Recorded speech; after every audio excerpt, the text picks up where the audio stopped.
चॅनलवरती आपल्या सर्वांचं स्वागत। आपण पाहत आहात बिग टीव्ही मराठी। मी तृप्ती कदम। पाहूया आजच्या ठळक घडामोडी। विधानसभेची निवडणूक झाली, 1 वर्ष पूर्ण झालं नोव्हेंबर महिन्यामध्ये। या विधानसभा मतदारसंघातील मायबाप जनतेने भारतीय जनता पार्टीवरती विश्वास ठेवला।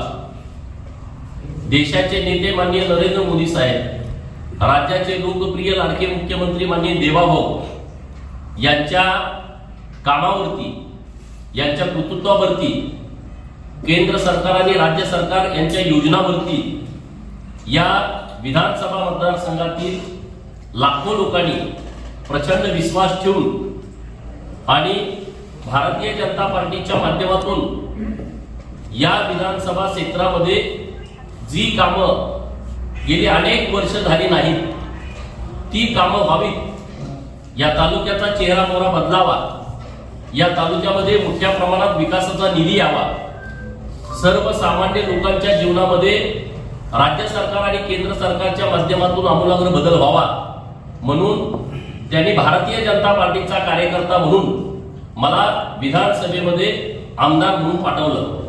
1 वर्ष पूर्ण झालंय। मी जत विधानसभा मतदारसंघातील मायबाप जनतेचं मनपूर्वक आभार व्यक्त करतो। जत शहरातील मायबाप जनतेचं मनापासून आभार व्यक्त करतो। मला आमदार म्हणून निवडून दिलंच, परंतु भारतीय जनता पार्टीचे वरिष्ठ नेते, आमचे मार्गदर्शक, आमचे सहकारी मित्र गेली अनेक वर्ष या तालुक्यामध्ये ज्यांच्याकडे सामाजिक वारसा आहे आणि मोठ्या प्रमाणामध्ये जतचं नाव राज्यभर व्हावं यासाठी वेगवेगळ्या संस्थांच्या माध्यमातून ज्यांनी काम केलंय असे डॉक्टर रवींद्र राणे साहेब यांना जवळपास 2,500 मताच्या फरकाने नगराध्यक्ष म्हणून, आमचे 11 नगरसेवक कमळ चिन्हावरती, 1 अपक्ष नगरसेवक ज्यांनी आम्हाला पाठिंबा दिला, असे 12 नगरसेवक आपल्या शहरातील मायबाप जनतेने निवडून दिले। त्या सर्वांचेही मनापासून आभार। मला निवडून देताना जत विधानसभा मतदारसंघातील लोकांचा हाच प्रश्न होता की गेली अनेक वर्ष आम्हाला पाण्याच्या संदर्भात शब्द दिला जातोय, या वर्षी पाणी येईल, पुढच्या वर्षी पाणी येईल असं सातत्यानं सांगितलं जात आहे। जी 65 उर्वरित गाव आहेत की ज्या गावामध्ये म्हैसाळचं पाणी गेलं नाही, अशा लोकांना आम्ही विधानसभेमध्ये शब्द दिला होता की आम्ही या सगळ्या बाबींचा पाठपुरावा करू, हे काम लवकरात लवकर आम्ही पूर्ण करून घेऊ। आणि म्हणून मी सातत्यानं दर 8 दिवसातून अधिकारी महोदयांच्याकडून मी आढावा घेत असतो। आज मी प्रत्यक्षात आमचे जे अधीक्षक अभियंता आहेत, पाटोळे साहेब, कार्यकारी अभियंता आहेत, कोरे साहेब आणि त्यांची सर्व टीम, डेप्युटी इंजिनियर असतील, ज्युनियर इंजिनियर असतील, सर्व टीम यांना सोबत घेऊन आज सकाळी 9 वाजता जे बेडकमध्ये पहिलं पंप हाऊस आहे त्या पंप हाऊसची पाहणी केली। आनंदाची गोष्ट ही आहे की 90% पंप हाऊसचं काम पूर्ण झालंय। पुढच्या 2 महिन्यामध्ये पंप हाऊस क्रमांक 1 हे काम पूर्ण होत आहे। मशिनरीचं टेंडर निघालेलं आहे आणि 6 महिन्याच्या आतमध्ये तिथं सर्व मशिनरी बसवण्याची व्यवस्था पंप हाऊस क्रमांक 1 ची आम्ही करतोय। दुसरा मुद्दा आहे महत्वाचा की जे स्विचार्ड आहेत, त्या स्विचार्डचं पण टेंडर आता निघतंय। तिथं लाईन देणं असेल, तिथं बाकीच्या मशिनरी बसवणं असेल, हे काम 6 महिन्यात आम्ही पूर्ण करतोय। ज्या 3 मेन रायझिंग लाईन आहेत त्यातली पहिली रायझिंग लाईन 1.3 किलोमीटरची पूर्ण झालेली आहे। दुसरी ग्रॅव्हिटी लाईन आहे 35 किलोमीटरची, त्यापैकी 31 किलोमीटर काम पूर्ण झालेलं आहे। दुसरी जी रायझिंग मेन आहे ती 5.4 किलोमीटरची आहे, त्या पण लाईनचं काम पूर्ण झालेलं आहे। आणि चौथी जी लाईन आहे ती 13 किलोमीटरची आहे, त्यापैकी 12 किलोमीटर काम पूर्ण झालेलं आहे। म्हणजे जवळपास 3-4 किलोमीटर काम फक्त बेडक पासून मल्याळपर्यंत, जिथून आपण 2 लाईन डिस्ट्रीब्यूट करतोय, एक मुचंडी लवंगा आणि दुसरी कोळगिरी गुंडापूर, या 2 लाईन आपल्या मल्हारमधून जात आहेत. तर हे काम पुढच्या 2 महिन्यामध्ये पूर्ण होत आहे. पूर्ण रायझिंग मेनचं काम पूर्ण होत आहे. त्यामध्ये 1600 मीटरचा टनेल आहे, बोगदा आहे. आणि या 1600 मीटर पैकी 1400 मीटर बोगदा पूर्ण झालाय. 200 मीटर बोगद्याचं काम बाकी आहे. दोन्ही बाजूनी बोगद्याचं काम सुरू आहे. दर दिवशी 6 मीटर म्हणजे एका बाजूला 3 मीटर, दुसऱ्या बाजूला 3 मीटर, असं 6 मीटरचं काम दर दिवशी पूर्ण होत आहे. आपल्याकडे 200 मीटरचं काम बाकी आहे. तर समजा इकडे तिकडे काही अडचणी आल्या तरी पुढच्या 2 महिन्यामध्ये बोगद्याचं काम पूर्ण होत आहे. त्यामुळे आता पंप हाऊस 2 महिन्यात पूर्ण होत आहे. आता पंप हाऊस क्रमांक 2 जे कुडनूर मध्ये आहे आणि त्या पंप हाऊसचं पूर्ण डिझाईन बदलण्यामध्ये थोडा वेळ गेला. आता ते काम चालू केलंय. तिथं आम्ही जाऊन व्हिजिट करून आलेलो आहे. आता पाया काढायचं काम सुरू आहे आणि ते पंप हाऊस पण पुढच्या 3-4 महिन्यामध्ये, कारण ते छोटं पंप हाऊस आहे, ते पुढच्या 3-4 महिन्यामध्ये पूर्ण होत आहे. पंप हाऊस क्रमांक 3 जे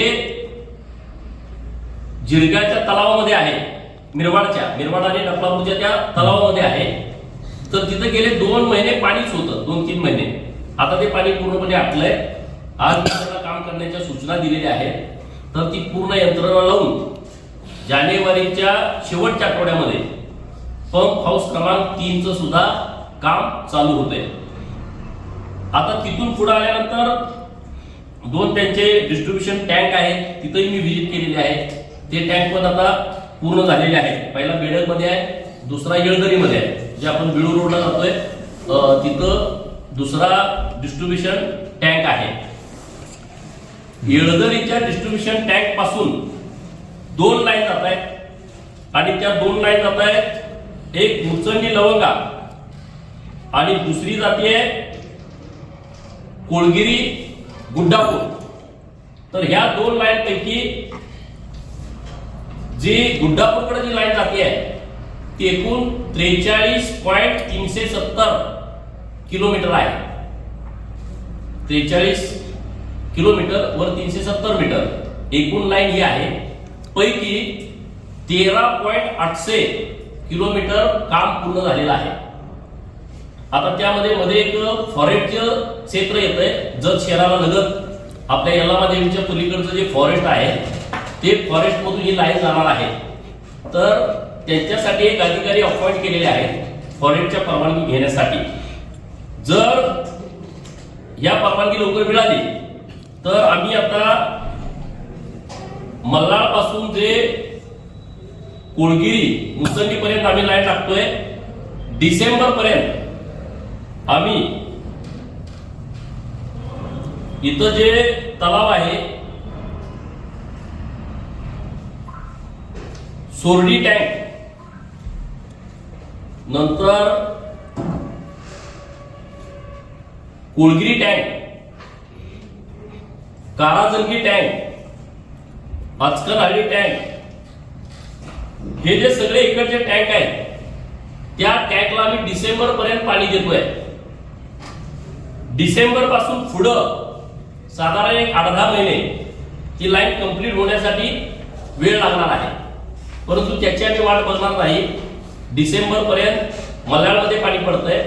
मल्याळमधून इकडं सोरडीपर्यंतच्या टँक पर्यंत पाणी देण्याची व्यवस्था सरकारच्या माध्यमातून होते. दुसरी जी लाईन आहे मुचंडी टू लवंगा, या लाईन वरती आणि इकडं जे इकडचा जो भाग आहे बिळूर भागातला, तिथला आरवती तलाव असेल, तिथं जिरगाळ टँक असेल, साळमाळगेवाडी टँक असेल, जिरगाळ पाटील वस्ती टँक असेल, लवटी वस्ती टँक आहे. ह्या सर्व टँक मध्ये कोजनवाडीचा टँक आहे. नंतर गुगवाडचा जो टँक आहे इकडं पाणी देण्याची व्यवस्था डिसेंबर पर्यंत होते. आणि त्याच्याबरोबर सिद्धनाथ तलाव, दरीवडची तलाव, संघचा तलाव, संघच्या तलावामध्ये डिसेंबर 2026 ला या मैशाळ योजनेचं पाणी पोहोचतंय. तशा पद्धतीची संपूर्ण रचना ही आता प्रशासनाच्या माध्यमातून केलेली आहे. निधीसाठी आता 500 कोटी रुपयाची फाईल नाबार्ड मध्ये आम्ही दिलेली आहे. आता ही फाईल नियोजन मध्ये आहे. पुढच्या सगळ्या प्रोसेसहून फेब्रुवारीपर्यंत हा निधी वर्ग होईल आणि त्यामुळे निधीमुळे कुठलंच काम थांबलंय अशी परिस्थिती आपल्या या योजनेमध्ये होणार नाही. तर संघमध्ये जेव्हा आपण पाणी सोडतोय, फेब्रुवारी महिन्यामध्ये संघच्या तलावातून जो कॅनॉल गेलाय खाली,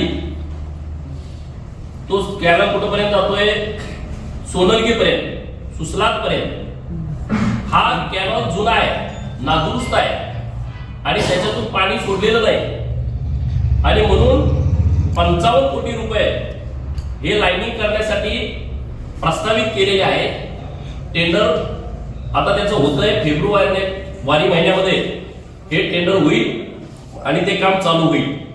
म्हणजेच याचा अर्थ असा होतोय, डिसेंबर 2026 ला संघ तलावात जेव्हा पाणी जाईल तेव्हा ते पाणी संघचा जो ओरिजिनल जुना कॅनॉल आहे इकडचं लाईनचं काम होईपर्यंत बोर नदीच्या दोन्ही बाजूने उजवा आणि डावा कालवा, उजवा कालवा हा 2 किलोमीटरचा आहे, परंतु डावा कालवा हा सोनलगीपर्यंत आहे. ही बोर नदीकडेची सगळ्या गावांमध्ये पाणी देण्याची व्यवस्था एक कॅनॉल मधून होईल आणि बोर नदीमध्ये पण पाणी सोडण्याची व्यवस्था होतीये. त्यामुळे बोर नदीच्या आजूबाजूच्या सगळ्या गावांना डिसेंबर महिन्यामध्ये पाणी देण्याची व्यवस्था ही जलसंपदा खात्याच्या माध्यमातून केलेली आहे. मग राहिलेली ही सगळी गावं इकडची आहेत, जालना वगैरे तिकडची गावं, तर त्यांना डिसेंबर 2027 पर्यंत हे शेवटचं आपल्या तालुक्यातल्या गावाला प्रत्येक तलावामध्ये, ओढापात्रामध्ये, नाल्यामध्ये पाणी देण्याची व्यवस्था ही आपल्या सरकारच्या माध्यमातून आम्ही करतोय. बरोबरच आम्ही आता दुसरे प्रस्ताव दिलेले आहेत की आता हे कामं चालू राहतील. आणखी 2000 कोटी रुपयाची आपल्याला गरज आहे. त्या सबलाईन करायच्या आहेत, डिस्ट्रीब्युशन व्यवस्थितपणे करायचं आहे, त्याच्यासाठी आणखी 2000 कोटी रुपयाची आवश्यकता आहे. तर मी आता शुक्रवारी यासाठी माननीय धुमाळ साहेब यांच्याकडे बैठक लावलेली आहे. सकाळी माझं त्यांच्याशी बोलणं झालं आणि शुक्रवारी बैठकीचं नियोजन केलंय. आपले सगळे जिल्ह्यातले, आपल्या तालुक्याचे आणि जिल्ह्याशी संबंधित सगळे अधिकारी यांची बैठक आम्ही आता पुण्यामध्ये घेतोय. म्हणजे पुढं कुठलाही अवधी आमच्याकडून वाया जाणार नाही याची काळजी जतचा लोकप्रतिनिधी म्हणून आम्ही घेतोय. त्यामध्ये कुठलीही अडचण येणार नाही आणि लोकांना जे वाटतं पाणी देणार की नाही देणार, देणार की नाही देणार, तर सर्व लोकांना पाणी 2026 ला मी अगोदर सांगितलं त्या भागाला आणि 2027 पर्यंत 2027च्या डिसेंबर पर्यंत जत तालुक्यातल्या संपूर्ण गावांना पाणी देण्याची व्यवस्था ही आपल्या सरकारच्या माध्यमातून केली गेलेली आहे. दुसरा विषय आहे, मोटारी खूप जुन्या आहेत आपल्या, बरेच वर्ष झालं मोटारी बसून. आणि तुम्ही बघितलं आपला मागं जो दुष्काळ पडला तेव्हा आपण आढावा बैठक एक घेतली होती, मला वाटतं तहसील ऑफिसमध्ये, आणि त्या मोटारीची कपॅसिटी कमी कमी होत चाललेली आहे. आणि म्हणून ही बाब आम्ही सरकारच्या लक्षात आणून दिल्याच्या नंतर आता सर्व मोटारी दुरुस्त करण्याच्या दृष्टिकोनातून 250 कोटी रुपये सरकार मंजूर करतंय. त्याची फाईल टेंडरसाठी अंतिम टप्प्यामध्ये आहे. हे मी सांगतोय जीएसटी वगळून रक्कम, ही रक्कम जीएसटी पकडली तर ती जास्त होईल. सोलारचा एक मोठा प्रोजेक्ट जो आहे आपला मैशाळला, की मैशाळचा प्रोजेक्ट जो संघमध्ये आहे की ज्याच्यावरती संपूर्ण मैशाळ योजना सोलारवरती कन्वर्ट केली जाणार आहे, त्याच्यासाठी 1381 कोटी जीएसटी वगळून हे सरकारने देण्याचं मान्य केलेलं आहे आणि त्याचंही टेंडर अंतिम टप्प्यात आहे. पुढच्या 2 महिन्यामध्ये कधी हे टेंडर निघू शकतं. तर अशा पद्धतीची रचना एक जलसंपदा खात्याच्या माध्यमातून आम्ही लावलेली आहे. दुसरा विषय, जत शहरामध्ये जेव्हा आम्ही फिरत होतो तेव्हा जत शहरातली लोक काय म्हटली की बाबा आमच्या इथं तुम्ही पाणी देणार आहे की नाही शहरासाठी. तर आता आम्ही सगळ्या अधिकाऱ्यांना घेऊन मल्हारच्या तिथं पण जाऊन आलो. तिथं सदाशिव मासाळ यांचं घर आहे, त्या घराजवळ एक चेंबर काढायच्या सूचना अधिकाऱ्यांना दिलेल्या आहेत. सदाशिव मासाळ यांचं घर जे मल्हार गावाच्या बाजूला त्या ओढापात्राला लागून आहे, त्या ओढापात्रामध्ये जत शहरातल्या या सगळ्या यल्लामा मंदिरापासून जो आपला इकडं प्रवाह येतोय तिकडं पाणी सोडण्याच्या दृष्टिकोनातून त्याची रचना केली आहे. म्हणजे डिसेंबरला जसं पाणी इतर गावांना पण मिळेल तसंच पाणी ते जत शहरासाठी सुद्धा मिळेल. इकडं आचकनाळीचा तलाव तर आपण भरणारच आहोत. तर अशा पद्धतीची एक रचना सरकारच्या माध्यमातून केली आहे. मी सातत्यानं या सगळ्या विषयामध्ये अधिकाऱ्यांच्या सोबत आहे. जिथं कुठं अडचणी येतील त्यांच्यासोबत आम्ही पाठपुरावा करतोय. जत शहरातील लोकांनी डॉक्टर साहेबांना इतक्या भरघोस मताने निवडून दिलं. अजून डॉक्टर साहेबांचा पदग्रहण सोहळा व्हायचा आहे, तो उद्या आहे. तत्पूर्वी आम्ही सभातून सांगितलं होतं की आम्हाला काही शहरासाठी करायचे आहे. त्यातला एक भाग असा होता की जत शहरामध्ये जी सार्वजनिक वापराची लाईट आहे त्या लाईटला 18 लाख रुपयाचं बिल भरावं लागतं. तर मागच्या 4-5 दिवसापूर्वी 6 कोटीच्या वर काही रक्कम आहे ती आम्ही मंजूर केली आहे. आणखी 6 कोटी मंजूर करतोय. येत्या 2-4 दिवसामध्ये मंजूर होतील. म्हणजे 2 मेगावॅटचा प्रकल्प आम्ही जत शहरासाठी प्रस्तावित केलेला आहे आणि तशा पद्धतीची मान्यता आम्ही घेतोय. महाराष्ट्रातली ही पहिलीच नगर परिषद आहे की ज्यांचा सोलारचा स्वतंत्र प्रोजेक्ट आहे. आपल्याबरोबर 1-2 प्रस्ताव आहेत, भरपूर प्रस्ताव आहे आणि एखाद्या नगर परिषदेचा आहे. परंतु जतचा हा प्रस्ताव हा पहिलाच प्रस्ताव राज्य सरकारनं मान्य केलेला आहे. त्याबद्दल मी माननीय मुख्यमंत्री महोदयांचा आभार व्यक्त करतो. डॉक्टर साहेबांना आणि सर्व नगरसेवकांना, सगळ्या नगरसेवकांना विनंती आहे. उद्या पदग्रहण सोहळा आहे. निवडणुकीचा विषय संपलेला आहे. गट पक्ष पार्ट्या ज्या दिवशी व्हायचं त्या दिवशी मतदानाच्या अगोदर सगळं झालंय. तर आता सर्वांनी उद्या पदग्रहण सोहळ्याला यावं असं ना डॉक्टर साहेब, म्हणजे त्यांचा अधिकार आहे. पण मी आता त्यांच्या वतीनं बोलतोय, ते पण तुमच्याशी बोलतील. तर उद्या डॉक्टर साहेबांचा पदग्रहण सोहळा आहे, नगरसेवकांचा आहे, उपनगराध्यक्षाची निवड आहे किंवा स्वीकृत सदस्यांची दोन्ही बाजूकडून जे काही सदस्य येणार आहेत त्यांची निवडणूक आहे. त्यामुळं सर्वच लोकांनी या सोहळ्यामध्ये सहभागी व्हावं अशी सर्वांना आम्हाला विनंती करायची आहे. अजून एक म्हणजे ह्या वर्षभरात जलसंधारणाकडून नवीन कुठलीच कामं धरली गेली नाहीत. कारण जलसंधारणाकडून बहुतेक 3 ते 4 हजार कोटी बिलं देणं पेंडिंग आहे. मार्च महिन्यामध्ये काही पाझर तलाव आपल्याला मिळतील, म्हणजे जवळपास 100 कोटी रुपयाचे. तर त्यामध्ये पाझर तलाव काढून साठवण तलाव करणं हा एक त्यातला भाग आहे. दुसरा, जलसंपदाला मी एक पत्र पण दिलंय, तुम्ही बघितलं असेल. मी सोशल मीडियामध्ये मागच्या 8-10 दिवसापूर्वी टाकलं होतं की जिथं पाणी साठवण्यासाठी आपल्याला भांडी नाही, उदाहरणार्थ बोर नदीवरती काही बॅरेजेस बनवण्याची आवश्यकता आहे आणि त्याच्यासाठी पण मी प्रस्ताव सरकारकडे दिलेला आहे. आणि जिथं जिथं कुठं नवीन साईट्स आहेत त्याचा सर्व सर्वे तालुक्याचा. तर उद्या आम्हाला एक 10 कोटी आले मग आम्ही साईट शोधा असं आम्ही करत नाही. जलसंधारण खात्याच्या माध्यमातून जर कवठेमंकाळ, आटपाडी आणि खानापूर या 4 तालुक्याचा सर्वे करण्याच्या संदर्भात मी मागणी केली होती आणि त्याला मान्यता मिळाली आहे. संपूर्ण 4 तालुक्याचा सर्वे हा चालू आहे. 1-2 महिन्यामध्ये तो सर्वे येईल. परत कुठल्याही साईटवरती अधिकाऱ्यांना जाण्याची आवश्यकता नाही. त्याचा संपूर्ण डाटा हा जलसंधारण खात्याकडे असेल. जवळपास ते मोठं टेंडर आहे मला मिळालं. मला तो सर्वे मागच्या 2 महिन्यापूर्वीच ऑर्डर म्हणून पण झाला नव्हता. परंतु आता काही ठिकाणचं पाणी कमी झालंय तर तिथला आता सर्वे होईल. त्यामुळं पाझर तलाव काढून साठवण तलाव करणे याला सुद्धा प्राथमिकता आहे आणि मोठ्या प्रमाणात हे काम आपल्याकडे होतील. नुकसानग्रस्त शेतकऱ्यांना जे ज्यांच्या शेतातून पाईप गेलेत किंवा जे कॅनल गेलेत त्यांचे अजूनही पैसे मिळालेले नाहीत. ज्यांच्या शेतातून विस्तारित मैशाळ योजनेची पाईपलाईन गेली आहे ते फक्त एक 5-7 शेतकरी आहेत की ज्यांचं आणि अधिकाऱ्यांचं बोलणं सुरू आहे किंवा शेतकऱ्यांची मागणी वेगळी आहे, अधिकाऱ्यांचं म्हणणं वेगळं आहे. असे फक्त काही शेतकरी 2-4-5च आहेत. त्या शेतकऱ्यांचं सुद्धा म्हणणं ऐकून घेऊन त्यांचा विषय व्यवस्थितपणे मिटवावा अशा पद्धतीच्या सूचना आज दिलेल्या आहेत. जुना मैशाळचा जो कॅनल आहे त्याचं पैसे येणं बाकी आहे आणि त्या संदर्भामध्ये एक बैठक कलेक्टर ऑफिसला घ्यायची आहे, पण ती माझ्याकडून झाली नाही. सातत्यानं शेतकऱ्यांची मागणी आहे. पण आता कसं जमते बघू. परंतु जर आचारसंहिता पुढे गेली तर 2-3 दिवसामध्ये बैठक घेण्याचा विचार आहे.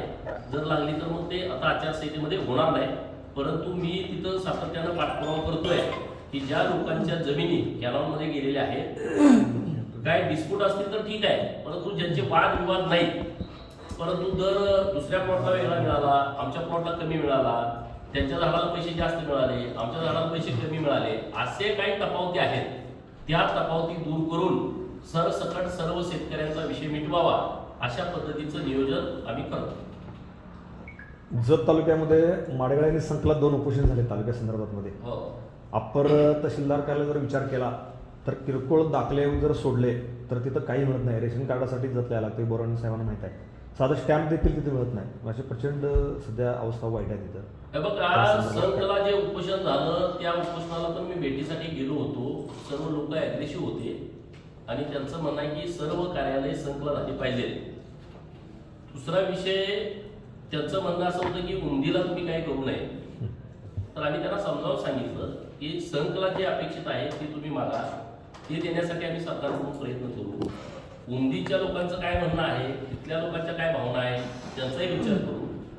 माडगाळचं आंदोलन सुरू झालं की त्यांचं म्हणणं असं आहे की आम्ही सेंट्रलला आहोत आणि तुम्ही माडगाळ तालुका जाहीर करा आणि आम्हाला 51 गावापैकी जास्तीत जास्त ग्रामपंचायतचा पाठिंबा आहे. त्यांची पत्र आमच्याकडे आहेत, ती जुनी पत्र होती, आम्ही सगळी यादी बघितली. तर आता ही आचारसंहिता झाल्याच्या नंतर माननीय महसूल मंत्री महोदय चंद्रशेखर बावनकुळे साहेब यांच्याकडे एक आम्ही बैठक बोलावतोय आणि सर्व लोकांचं समाधान होईल आणि त्यांना योग्य कसा न्याय देता येईल याबद्दल जे जे करावं लागेल ते सरकारच्या माध्यमातून करण्याची व्यवस्था आम्ही करतोय. त्यामुळे कुणी वाद करत बसू नये असे आपल्या माध्यमातून विनंती आहे. किमान दुसरा विषय, संकला आम्ही जे हॉस्पिटल प्रस्तावित केलं होतं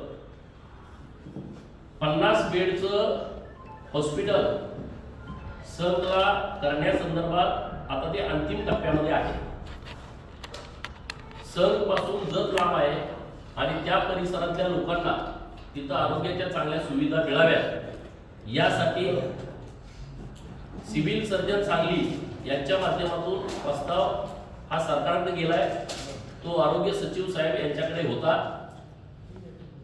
येत्या काही दिवसामध्ये किंवा आचारसंहिता लागली तर 1 महिन्या 2 महिन्यामध्ये तेही आपण काम मंजूर करून घेतोय.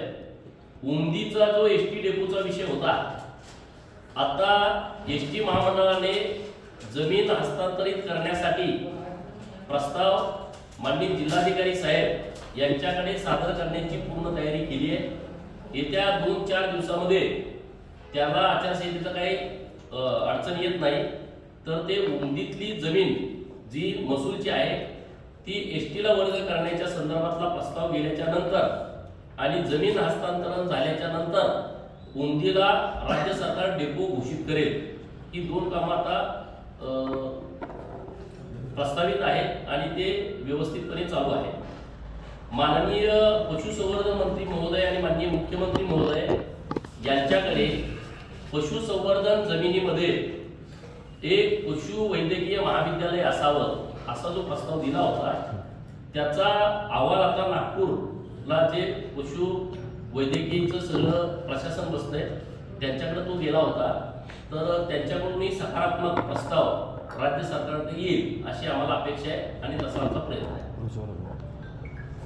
जत शहरातील गायी आणि कुत्र्यांचा विषय तो अजून आहे तसंच आहे. आता नूतन नगराध्यक्ष लक्ष घालतील का? परवा एका नगरसेवकालाच कुत्र चालू आहे अशी अवस्था आहे. नाही, हा विषय अतिशय गंभीर आहे आणि म्हणून शहरातल्या लोकांना आमची हात जोडून विनंती आहे, जर त्या तुमच्या मालकीच्या असतील तर कृपया तुम्ही त्या घेऊन जावा. अन्यथा डॉक्टर साहेब खुर्चीत बसल्याच्या नंतर आम्ही त्याची व्यवस्था करणार आहोत.